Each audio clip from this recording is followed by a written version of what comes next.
Sa nakaraan nating video ay kung saan winasak nila ng ating bida ang Lingyun sect at pagkatapos biglang dumating si Marquis Changlin at sinabi ni Elder Ye na ang pumatay sa kanyang anak ay taga-Immortal Divine Sect. Ang araw ay mababa na sa Divine Immortal Sect, ang gintong sinag nito ay bumabalot sa malalawak na istruktura at tahimik na mga bakuran. Sa labas ng isang payak na kubo, nakaupo si Zuan Shua sa mapayapang pagninilay, masayang nakikipaglaro sa isang maliit na ibon na lumilipad sa paligid niya. Isang ihip ng hangin ang nagdala ng dalawang figure sa pasukan ng sekta, sina Wang Feng at Yao Yu. Habang sila'y lumalapit, agad na tumayo si Zuan Shua, saka yumuko ng malalim, pinagdikit ang kamao sa palad bilang tanda ng paggalang. Binabati ko ang Patriarch sa matagumpay na pagwasak sa Lingyun sect at matagumpay na pagbabalik, aniya, ang kanyang tinig ay umalingaungaw sa buong bakuran. Pagkasabi nito, isa pang figure ang lumitaw, si Lei He. Nang makita siya, agad siyang tinitigan ni Wang Feng at nagtanong ng walang pag-aalinlangan.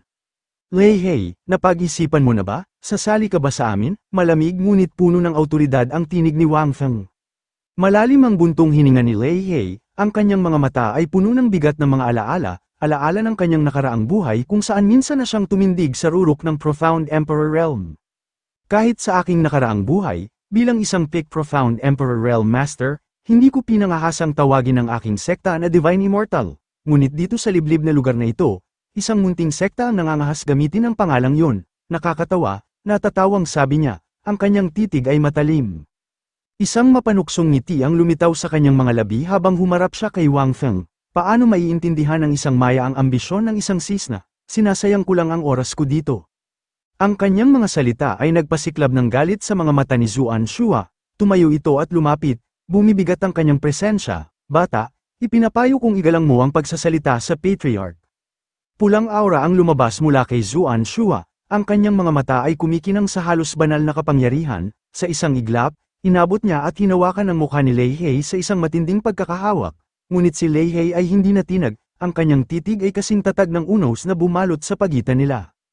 Matawa-tawang lumapit si Wang Feng. Kahit nasa tugatog ka ng Profound Emperor Realm sa iyong nakaraang buhay, nasa simula ka pa lamang ngayon, hindi mo ako mapagsasamantalahan dito.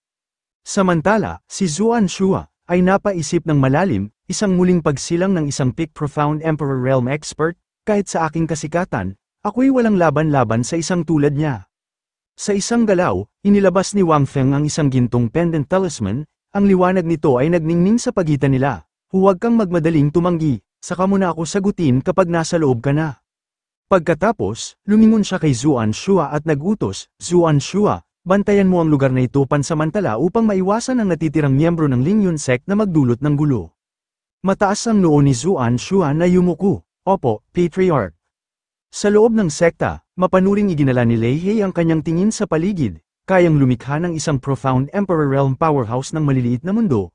Ngunit kahit sa aking nakaraang buhay, hindi ko kailanman nagawa ang ganitong kalawak at perpektong mundo. Divine Immortal Sect, gusto kong makita kung ano ang lihim nila. Pumasok siya sa engranding bulwagan at humarap kay Wang Feng, paano kung hindi ako sumali? Malamang ngumiti si Wang Feng, mga elder, maupo kayo. Napangisi si Lei He, balak niyong takutin ako sa pamamagitan ng pagsanib puwersa. Gusto ko lang ipakita sa iyo ang lalim ng Divine Immortal Sect, sagot ni Wang Feng. Maski 3 Profound Sovereign Realm experts ang kaharap ko, kaya ko pa ring makatakas ng walang gallows. Bago pa makasagot si Wang Feng, isang malamig na tunog ng espada ang umalingaungaw sa buong silid, nagpataas ng balahibo sa lahat ng naroon. Nagningning ang mga mata ni Wang Feng, paano kung may 4 na Profound Sovereign Realm? Isang figure ang lumitaw, si Yan Shisan, ang Demon Sword, yumuko siya ng bahagya, nagpapakita ng paggalang, Yan Shisan, nagbibigay galang sa Patriarch. Isang mapanuksong ngiti ang lumitaw sa labi ni Wang Feng, hindi ko inaasahang may patawag si Sword Demon ng ganoon kadali sa pagkakataong ito. Namutla si Lei He, hindi makapaniwala, o Diyos ko, isang peak ng Profound Sovereign Realm. Nang makabawi, muling hinarap ni Lei He si Wang Feng, bilang Patriarch, ikaw mismo ay may antas lamang ng Profound Sovereign Realm, karapat-dapat ka ba talaga sa titulong yan? Biglang itinutok ni Yan Shisan ang kanyang espada kay Lei He at nagwika, mukhang kailangan kong ipakilala sa iyo ang 15 espada ng kamatayan. Agad pinahinto ni Wang Feng si Elder Yan at nagsabi, Elder Yan, huwag kang mainip, isang mapanlinlang na ngiti ang nasa kanyang mukha, hindi ba't nasa peak ng Profound Sovereign Realm lang naman ito? isang kisap mata, isang sistemang hindi nakikita ng iba ang lumitaw sa harap niya. Sec points, 40,000 lumawak ang kanyang ngiti. Hindi ko inasahang makalakam agad ng 40,000 sec points, magagamit ko silang lahat ngayon. Nakatayo si Wang Feng ng buong tapang, may tiwala sa sarili habang inutusan niya ang sistema. Sistema, gamitin ang 10,000 sec points para sa 10 draws, simulan ang draw. Mensahe ng sistema, binabati ang host para sa pagkuha ng ika-10 bahagi ng cultivation ni Yao Yu. Binabati ang host para sa pagkuha ng ika-10 bahagi ng cultivation ni Yan Shishan. Binabati ang host para sa pagkuha ng teknik na shifting flowers onto a jade ni Yao Yu. Nagpatuloy ang mga mensahe, bawat isa'y nagbibigay sa kanya ng hindi masukat na lakas. May mapanuksong ngiti, inutusan ni Wang Feng ang sistema. Sistema, inject ang ika-10 bahagi ng cultivation ni Yan Shishan sa akin. Isang malakas na enerhiya ang damaloy sa kanyang katawan habang lumundag ang kanyang cultivation sa mas mataas na antas. Isang makinang naliwanag ang bumalat sa kanya, yumanig sa kalangitan. Mensahe ng sistema, binabati ang host para sa pag-abot sa Peak Profound Sovereign Realm. Sa malayo, si Lei He ay napanganga sa pagkagulat, pabulong niyang sinabi, hindi makapaniwala. Dati siyang, hindi, maaaring itinago lang niya ang kanyang totoong cultivation, talaga bang umabot siya sa peak ng Profound Sovereign Realm sa isang iglap? Lumingon si Wang Feng sa kanya na may ngiti, ngayon, ano pa ang masasabi mo? Gumalaw si Lei He, naglabas ng isang matinding violet na aura. Lalaban ako hanggang kamatayan, kahit pa may 4 na Profound Sovereign Realm Masters ang Divine Immortal Sect. Napatawa si Wang Feng, hindi, may isa pang Profound Sovereign Expert na hindi mo binilang. Tumingin siya kay Elder Ye, na nanatiling tahimik sa gulat.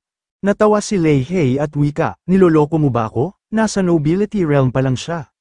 Ngumiti si Wang Feng, ngunit hindi na magtatagal. Itinaas niya ang kamay at itinuro ang noo ni Elder Ye. Ipapakita ko sa inyo ang aming natatanging teknik ng promosyon sa malayo.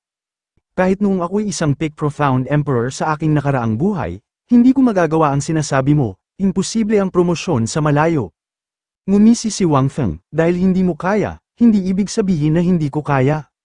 Bumulong siya sa sarili, ayaw ko sanang magyabang, pero may nagpumilit sa akin. Sistema, inject ang aking cultivation kay Ye Guchen. Mensahe ng sistema, ini-inject ang cultivation kay Ye Guchen.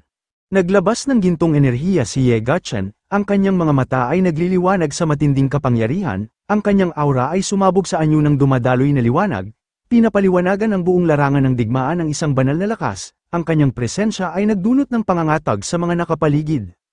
Mensahe ng sistema, na promote ang cultivation ni Ye Guchen sa early stage ng Profound Sovereign Realm.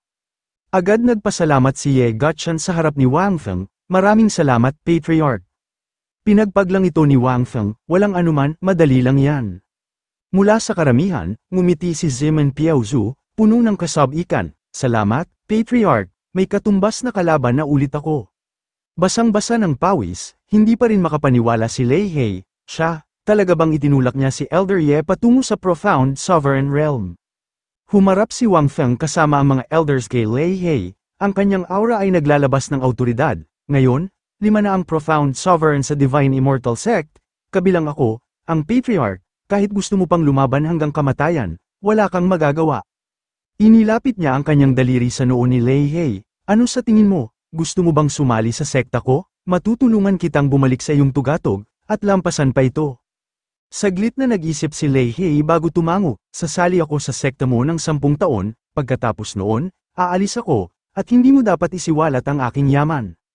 Ngumiti si Wang Feng, sige, nangangako ako, at agad binigay ni Lei He ang kanyang entrance fee para makasali. Bigla, mensahe ng sistema, binabati ang host para sa pagre-recruit ng isang walang kapantay na henyo, reward, 30,000 sec points at isang random summon. Muli, napangiti si Wang Feng, hindi nasayang ang panganib ng pagre-recruit sa isang muling isinilang na Profound Emperor. Talagang totoo ang kasabihang, mataas na panganib, mataas na gantimpala.